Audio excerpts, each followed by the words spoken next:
Hi, Valiants. It's good to be with you again. I wish it were in person, but for now, here we are, and let's make the best of it. And I think I've got a good meditation plan for you today, so let's just get right into it, shall we? I've got some nice music for you to enjoy, so enjoy the music. Feet flat on the floor, back against the chair. If you want to, you can sit on your floor, cross-legged. You want to be relaxed, but you also want to make sure that you're not reclining. You want to be have your spine straight and still allow yourself to be relaxed, but aware.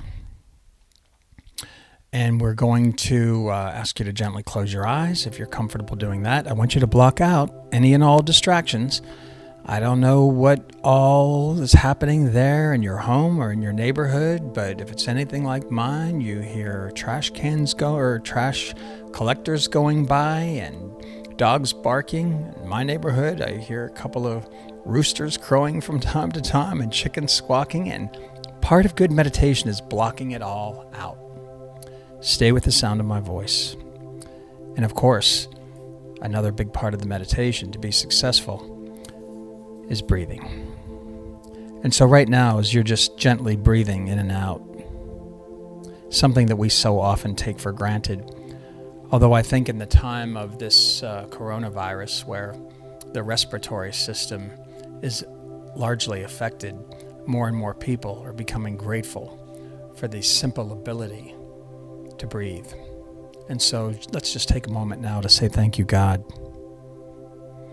Thank you, God, for the breath that you give me, for the life that it provides, for the life that I lead because of my breath. And now we're going to take 3, what we call valiant collective breaths together. Ready, everyone? Inhale. And you're slowly taking in air. If you're able to breathe through your nose, you're taking in the air through your nose. You're filling up your lungs to capacity. Fill them up, and you're just going to hold it for a few seconds until I say slowly release your breath. Control it. Make sure you're controlling your breath as you release. And as you are slowly releasing, you should be appreciating a calm, a peacefulness, a relaxation.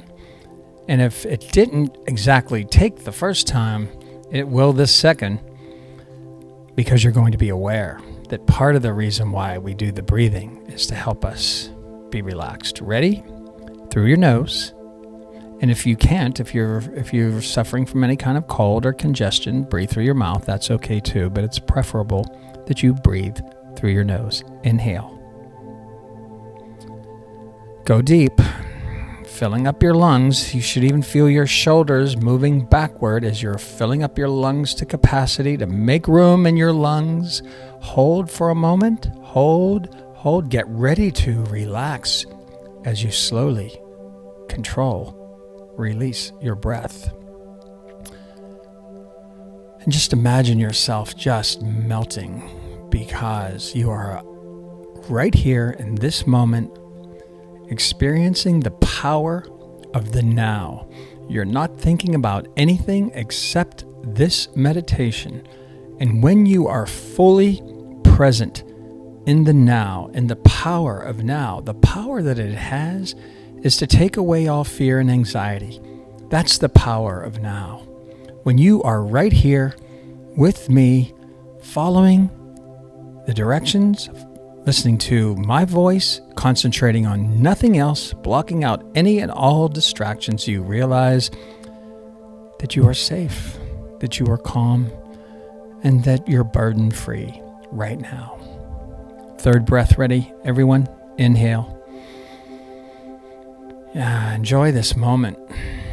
And hold for just a few seconds and slowly release your breath as you consider this.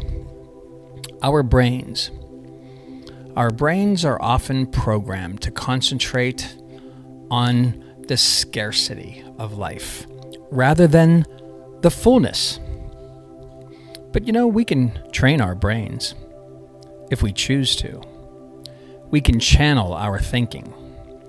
We can channel our thinking to always be aware of the great fullness in our lives. And then when we are aware of the great fullness of our lives, we will become grateful for all of the tens of thousands of blessings, little blessings that surround us, like the ability to breathe, that often go unnoticed or taken for granted. It is important. Now it's probably more important than ever before to practice choosing positive perspectives, and then becoming actively and consciously grateful for the little blessings, but the thousands of blessings that make up our lives, for the great fullness of our lives. You've heard the word unprecedented. We are living in unprecedented times. We hear it a lot, but that term, it can't be overused, because there's a lot of things happening in our world right now that have changed us, and if we don't control it, can cause high anxiety and high stress. In the last 7 weeks of our lives, we've had dramatic changes. And the one thing that we know for certain about our future is that our future is very uncertain. There is so much beyond our control right now that it can feel very unsettling. It can even be a cause for anxiety for many of us.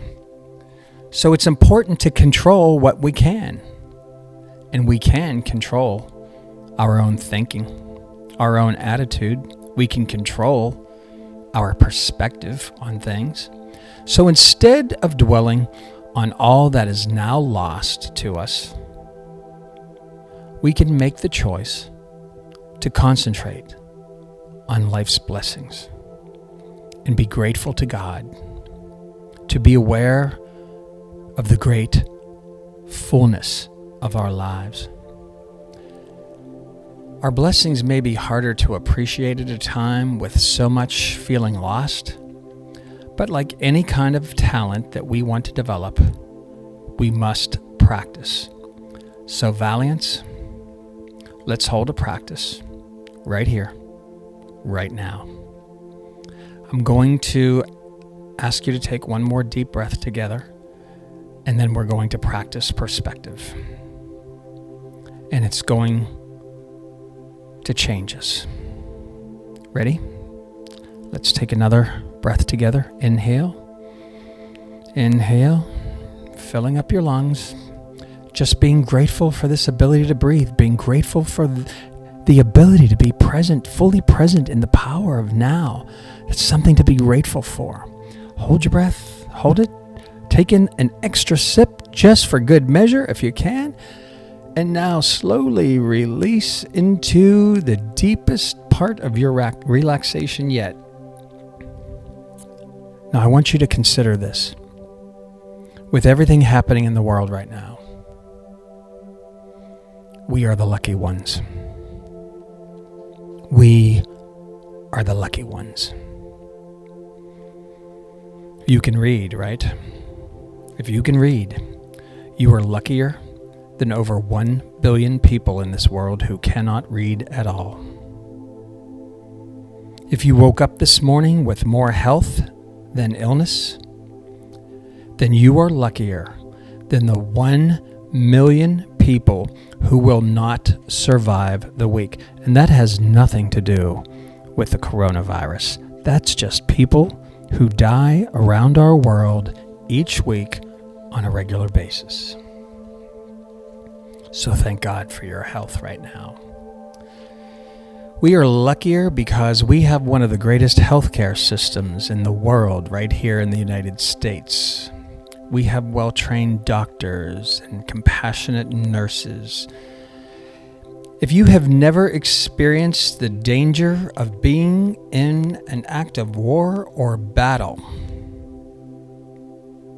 you are luckier than most people around the world. If you have never experienced the loneliness of imprisonment or the agony of being tortured, or the pangs of starvation, then you are better off than 500 million people in this world. If you can attend any meeting you want, political, religious, social, if you can complain about our political system, condemn our president, our Congress, our political leaders, then you are luckier than 3 billion people in the world. If you have food in the refrigerator, you are luckier than 2 million people who are living right now, right here in our own city of Los Angeles, who are going to food banks and shelters on a daily basis to get food and be fed. If you have clothes on your back right now, a roof over your head, and a place to sleep, then you are richer than 75% of this world. If you and your family have any amount of money in the bank, in your wallet, if you have spare change in a dish somewhere in your home, then you are among the top 8% of the world's wealthiest people. If you can hear this meditation, thank God right now for your ability to hear and the gift of hearing. Thank God right now for the ability to breathe,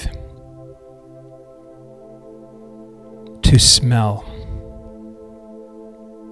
to see, to touch, to choose your perspective, and most of all, to choose love over fear. That's who we are, Valiants. We choose love. We lean toward the love, and we face our fear. And for that, we say thank you, God. And thank you, God, for being able to come to a school like St. Genevieve. Open your eyes. Welcome back. Just want to add a last note to that. There are only 20% of students in the United States that are able to go to a private school. And so I've heard from many of you, and you're missing your school, and you're missing your teachers, and I can tell you, they miss you. So do I. That's something to be grateful for. Rather than thinking about the loss of not being able to be here every day, choose another perspective and thank God that you have parents who send you to a private school. Thank God that you have teachers who work so hard on your behalf, who love you so much, and thank God for your ability to love them back. It's the great fullness of our lives, the great fullness of God. We'll see you next week.